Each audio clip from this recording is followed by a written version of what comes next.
atas namanya Klono Alus, terus kemudian yang panjang tadi itu Wayang Wong.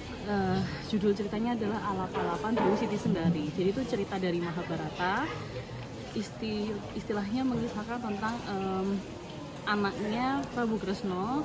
Jadi Prabu Kresna punya anak perempuan namanya Dewi Siti Sendari.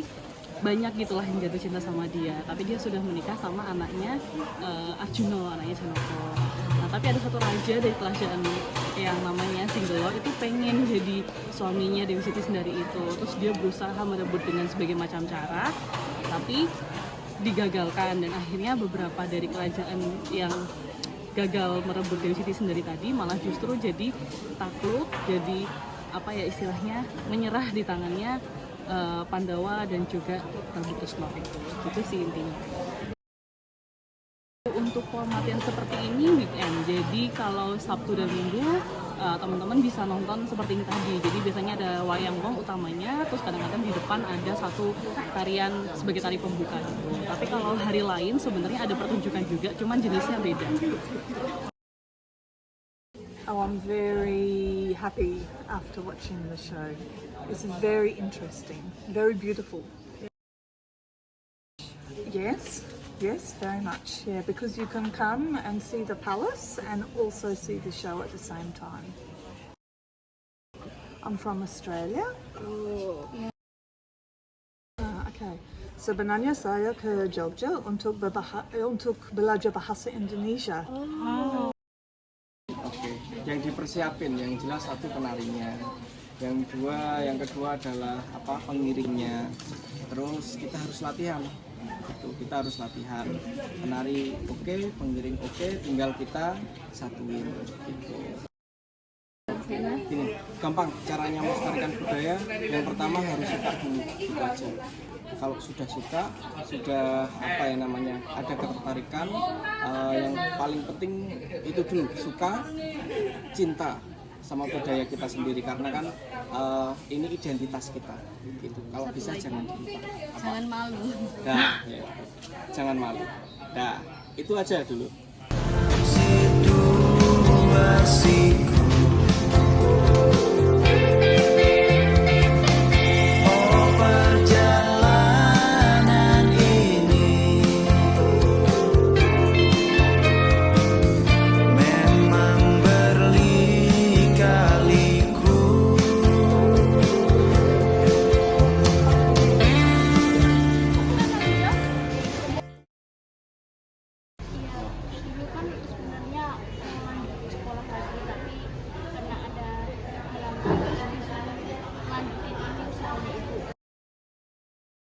Sudah 30 tahun. 20 tahun ya, cukup lama ya Bu ya? Ya. Untuk sekarang nih gimana? Berapa? Untuk berkurang kah atau? Ya berkurang. Tapi tetap Jualan. Bisa jalan ya Bu ya? Ya, kalau dulu mungkin lebih ramai kah atau? Lebih ramai dulu. Untuk sekarang mungkin lebih berkurang. Lebih berkurang di tingkat 3. Oh. Pasar lawas itu ya laris. Kalau sekarang ya ada kekurangan, tapi juga lantai 3. Demi keluarga, sudah nggak punya suami.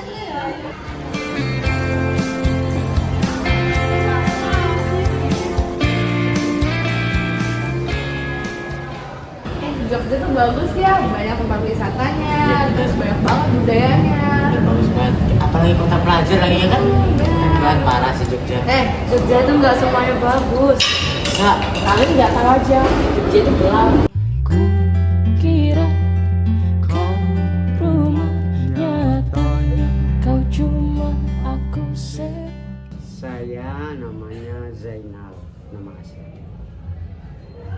Terus Bapak berarti penduduk asli sini? Istri saya orang Ambon. Oh. Tapi istri saya orang Jogja. Tinggalnya di depan itu, yang lumayan. Kalau tanya, Ambon ya di Losmen lumayan itu.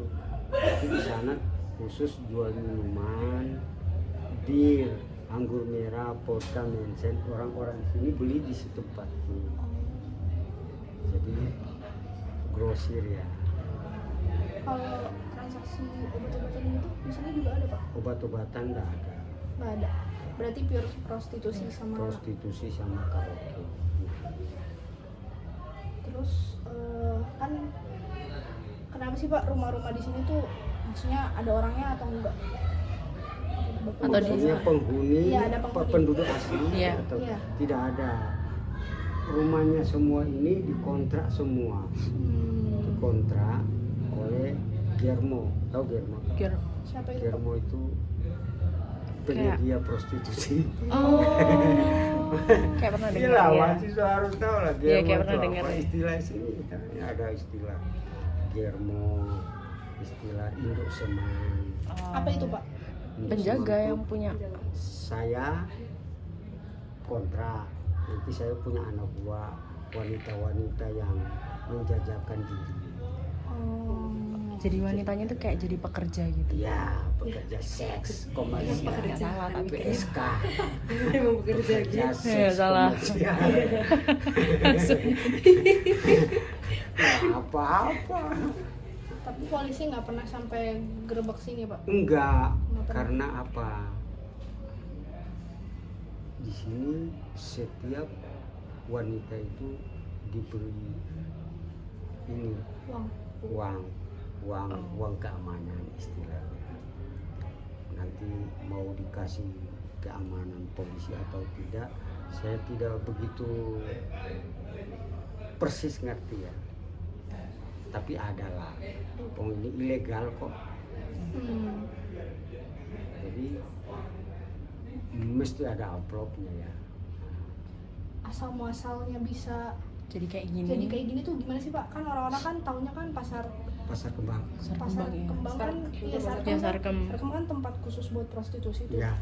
Kenapa awal mulanya tuh bisa sampai Disebutnya masuk kayak ke gini. prostitusi gitu kan? Awalnya kan Itu- kampanye biasa. Udah di zaman Belanda.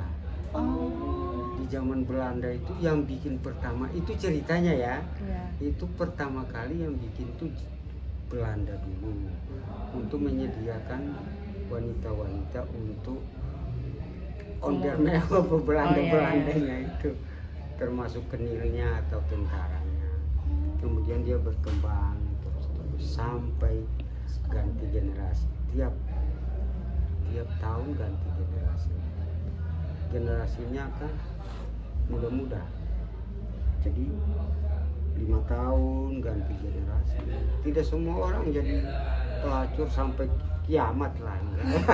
Yang udah tua yang nggak laku.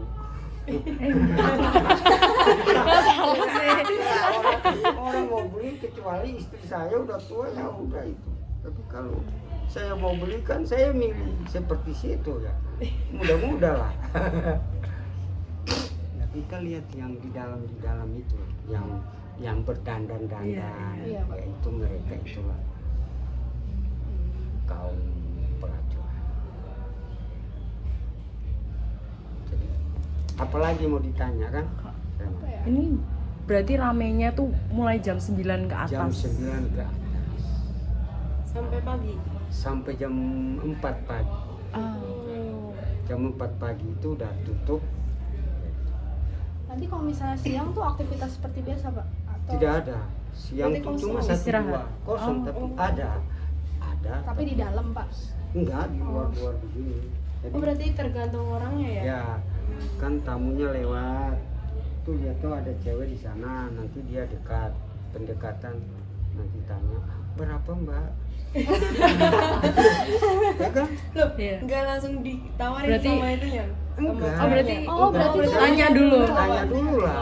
Misalnya situ duduk begini ya. Iya. Situ duduk begini. Aku lihat, wah ini cewek ini cantik lah, aku tertarik lah. Ayo, dia situ nawarin, ngamar Pak. Ya, berapa Mbak? Begitu ceritanya.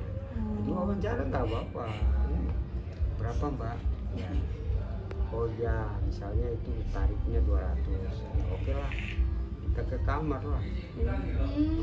Di sana mau apa? Udah tahu lah dunianya itu. Seperti itu.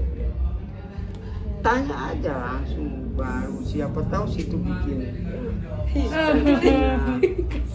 Aku udah Berarti Berarti di sini tuh kayak apa ya? Penawarannya tuh kayak langsung nggak yang fisik apa gimana gitu? Langsung. Jadi ada dua yang di depan itu. COD. Yang COD apa? Ini yang di Paket. depan itu ada calo. Oh. Calo ya. Yang berdiri itu om-om yang Oh yang tadi itu, yang tadi itu. Oh, iya. Nah, itu yang kaos hitam. Itu yang duduk di pintu itu. Om, cewek om, karaoke om. Nah, nanti diantar. Kalau selain tempat di Pasar Sarkem ini ada tempat lain lagi nggak Pak? Ada, tapi khusus spesial hotel. Oh. Di hotel, dibawa ke hotel. hotel. Iya, iya. Kan om-om masuk ke sini, om-om yang punya Pajero, Iya. Fortuner, itu saya sering bawa. Jadi gini, ceweknya bisa dibawa ke hotel. Bukan di sini om, sini kan dia terikat sama induk semang, Giermo ya. Iya. Dia terikat sama Giermo. Kalau bawa ke hotel, ada om di sana om, di Hotel Pringgo. Hotel mana Pak? Hotel Pringgo. Pringgo. Ya. Jadi sini dari situ ke situ udah kerja tadi. Pertigaan itu loh.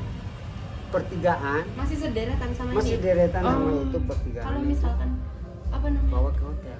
Kayak bawa hotelnya tapi nggak sederetan yang di sini, Pak. Dah, Oh, enggak. Oh, harus Harus di yang sana. sini. harus di sana lah. Oh. Nanti bawa ke hotel. Nanti aku antar om itu kan. Om, bawa ke hotel. Tapi aku janji dulu, om kalau nggak jadi aku dikasih ongkos untuk pulang ke sini naik beca lah.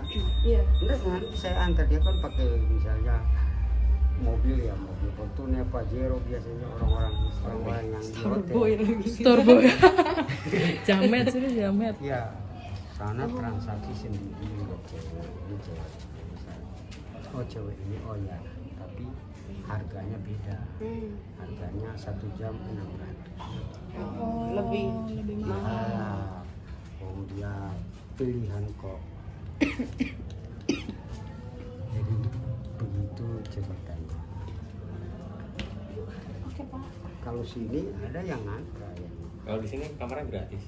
Enggak Bayar itu. bayar. Gini, aku kan senang sama cewek nih. Umpama lah, umpama. Aku senang sama ini kan. Yo, masuk bayar 200. Nanti ceweknya bayar 30.000 uang kamar. Oh, berarti ceweknya yang bayar. Ceweknya yang bayar, saya nggak mau bayar, saya tahunya cuma 200. Iya.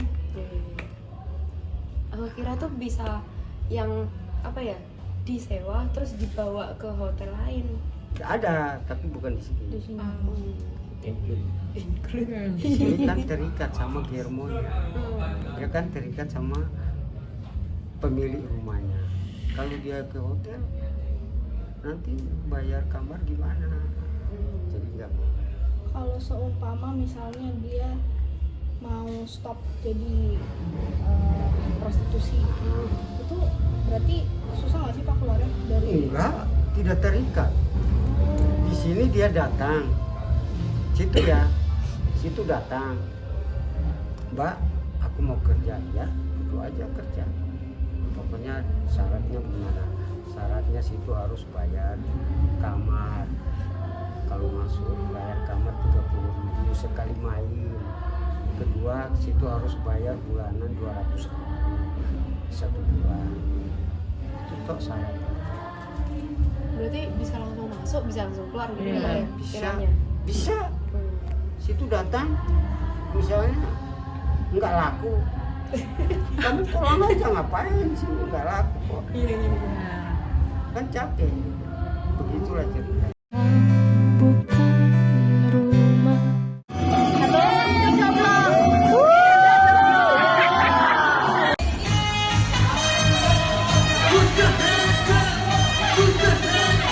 Oke, nama aku Ais, asalnya dari Lampung. Di Jogja kuliah, kerja? Kuliah sambil kerja. Di Jogja tinggal di mana? Tinggalnya di Bantul. Nggak berapa sama Mbak? Umurnya 21. Gimana sih dulu cerita awalnya kok bisa have fun mulai kayak masuk klub itu kayak gimana sih cerita awalnya? Kalau aku mulai dari awal masuk klub itu karena diajak temen sih. Dan itu tujuannya kalau aku ya, itu pengen have fun. Pengen penasaran juga, pengen tahu apa sih isi di dalam sana itu ada apa gitu. Kenapa orang-orang kok kayaknya rame banget gitu, kayak klub itu nggak pernah sepi gitu. Terus pas udah masuk dan ngerasain di sana, ternyata emang semenarik itu, dan aku ngerasa kayak nyaman di dalam sana. Apa sih yang bikin menarik di dalam sana? Yang buat menarik itu mungkin kita jadi bebas ya, kayak beda dari kehidupan sehari-hari yang kita jalanin gitu. Kalau di sana itu kita bisa jadi diri kita sendiri, mau ngapain aja tuh kayak bebas banget, mau ngereok, mau nangis, mau tiduran, mau terkapar di tengah-tengah pun kayak gak masalah, dan orang gak sepeduli itu. Kalau kita kan lihat image-nya klub itu kan jelek. Nah, tapi sebenarnya kalau di sana itu realitanya kayak gimana sih? Realitanya kalau aku pribadi ya baik-baik aja, nggak kenapa-napa gitu, nggak yang senegatif orang-orang pikirin. Ntar di sana apa ya, kayak ya emang isinya negatif gitu ya, kayak kita minum alkohol kayak gitu, terus banyak orang yang kayak kissing dan segala macam. Tapi itu tergantung diri kita masing-masing, karena kalau misalkan kita udah masuk ke sana, kita udah tahu kan konsekuensinya, kita bakal menemukan hal-hal kayak gitu. Jadi kalau menurut aku itu hal yang wajar aja, hal yang baik-baik aja sih. Tergantung kita, persepsi kita pengen nilai itu baik atau buruk. Biasanya kalau main ke sana itu di kisaran jam berapa Mbak? Terus habis itu di sana ngapain aja? Sama siapa sih biasanya? Kalau datang itu sebenarnya kalau aku ya itu jam 10 jam 11 gitu, karena kalau kan bukanya udah dari jam 8, biasanya jam 8 9 tuh udah buka, tapi masih kayak musik-musik biasa kayak pop gitu, jazz gitu. Sedangkan kalau untuk DJ tuh setelah jam 12 baru masuk musik DJ-nya, baru masuk DJ-nya kayak gitu. Jadi aku lebih yang deketin jam malamnya gitu, karena pengen ngedengerin musik-musik yang ya DJ-nya mainin gitu. Dan kalau kesana itu seringnya sama teman-teman, tapi kalau sama pacar juga pernah kayak cuma berdua gitu, karena kita cuma pengen ngobrol, kayak pengen have fun, pengen ngedengerin musik gitu.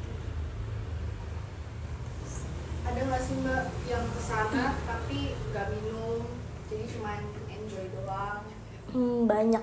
Banyak sih, kayak cuma datang nggak minum, tapi ya rata-rata minum, cuma paling dia kayak satu circle gitu, datangnya berame-rame, yang lain teman-temannya minum tapi dianya nggak minum, itu ada. Cuma kayak ngejagain sih, dia jadi kayak bodyguardnya gitu, kayak cuma mantau teman-temannya, kayak misalkan udah nggak kelihatan nih di mana ya, dia ngeliat gitu.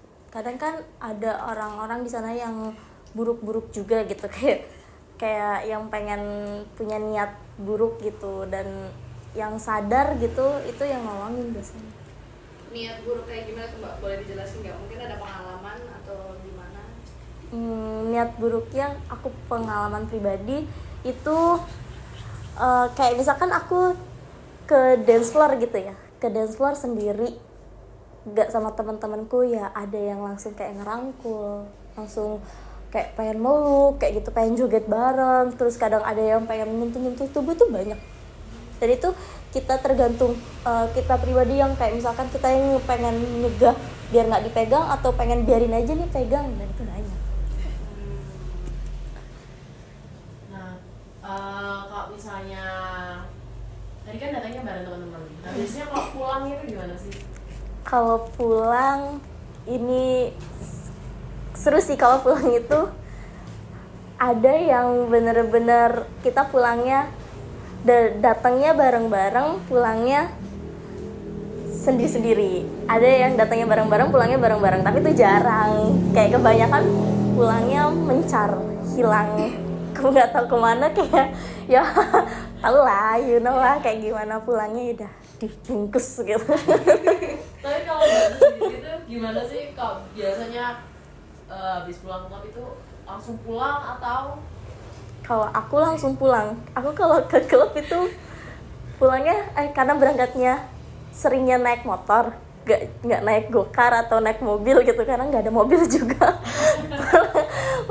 Pulangnya naik motor itu kayak pusing capek. Lagi naiknya tetap naik motor sampai kosan. Kadang nggak sih kita berhenti, rata-rata berhenti ke Warmindo karena aku pribadi tipe yang kalau minum tuh lapar. Jadi harus makan. Bisa aja di dalam itu aku lagi naiknya aku pesan nasi goreng. Dan mahal. Kayak ada yang 60.000, 100.000. Cuma nasi goreng gitu. Karena aku bener lapar. Kalau misalkan minum sendiri pun gitu kayak di kosan gitu. Ya aku bisa aja lagi pusing itu masak mie. Wow. Karena emang yang laparan harus ada snack dan segala macam.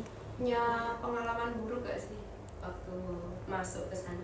Ada, pernah sama mantan gebetan sih, belum jadi pacar.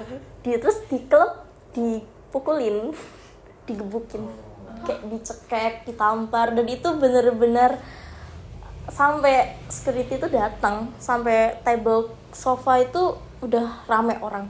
DJ itu udah kayak mungkin udah nggak diliatin sama orang-orang karena udah pada ke sofa gitu, pada ke tableku. Karena aku di situ bener-bener dicekek, ditampar, dan itu bener-bener sampai darahan, sampai merah-merah dipukulin sama cowok. Itu dia bisa kayak gitu karena pengaruh mabok atau? Sebenarnya kalau dipikirin pengaruh alkohol karena mabok, belum, karena minumannya belum habis setengah, kayak baru di leher botol. Jadi nggak tahu sih, mungkin karena dia punya dendam atau gimana, karena kan itu kan aku belum pacaran kan, kayak baru deket. Dan itu pun aku pulangnya beneran naik motor juga karena temenku hilang.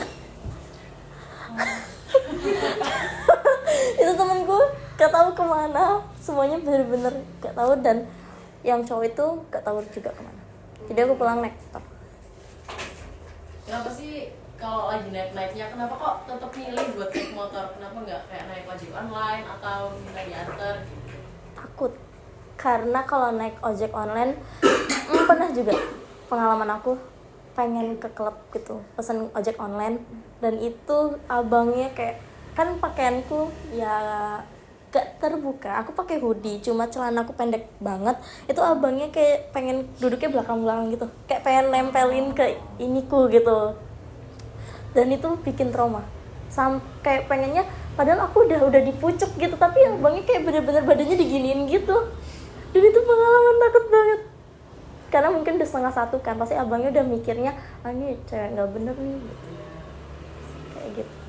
Jadi aku rela naik motor aja daripada aku kenapa-napa diapain. Aku nggak tahu mikirnya, bisa aja dia berniat buruk, aku habis kayak diperkosa terus dibunuh terus dibuang, kan nggak tahu. Karena aku kan sendiri di sini, nggak ada siapa-siapa, nggak ada orang tua, nggak ada teman pun.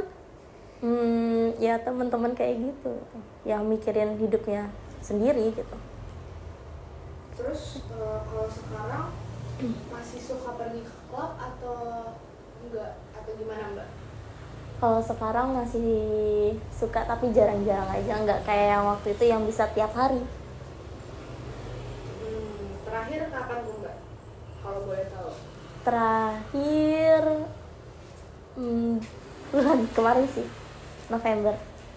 Karena ini kan baru awal-awal ya, karena aku nungguin tahun baru, biasanya itu ada event-event sama Natal, biasanya itu ada event-event seru sih. Tapi berarti sekarang tuh udah mulai apa ya, jarang-jarang terus udah mulai berubah atau nggak kayak dulu atau masih tetap? Udah mulai berubah. Kalau masih itu capek badannya, capek yang cari duitnya, karena duitnya habis buat kayak gitu terus. Kayak nggak pernah berubah aja kalau misalkan mikirin kehidupan yang kayak gitu, karena apa ya, kehidupan malam kenal dunia malam itu susah buat berubah, buat balik lagi, dan bakal kecanduan pasti.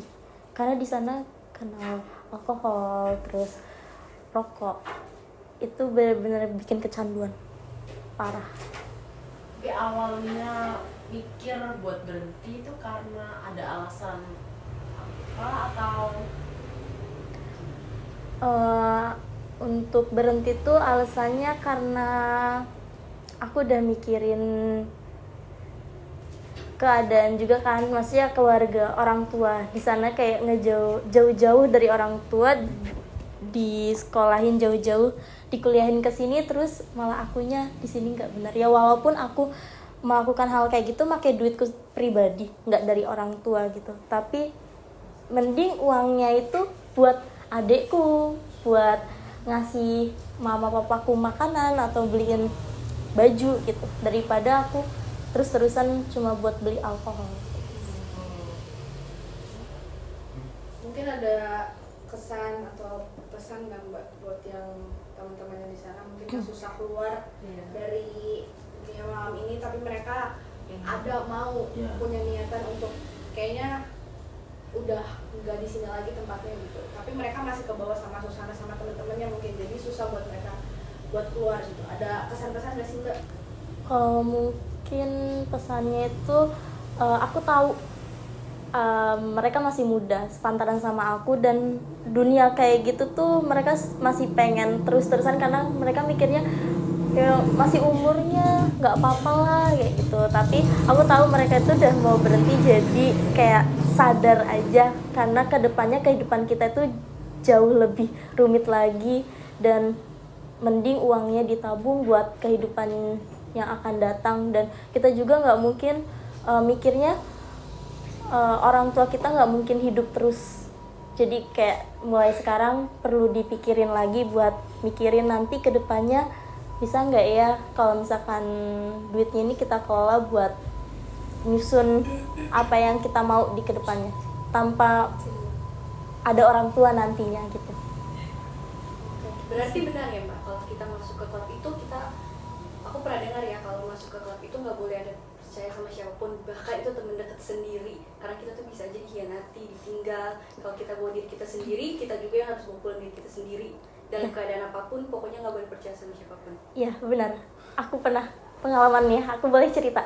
boleh Pengalaman aku ngadain party, ceritanya itu perpisahan gitu sama temanku di salah satu klub.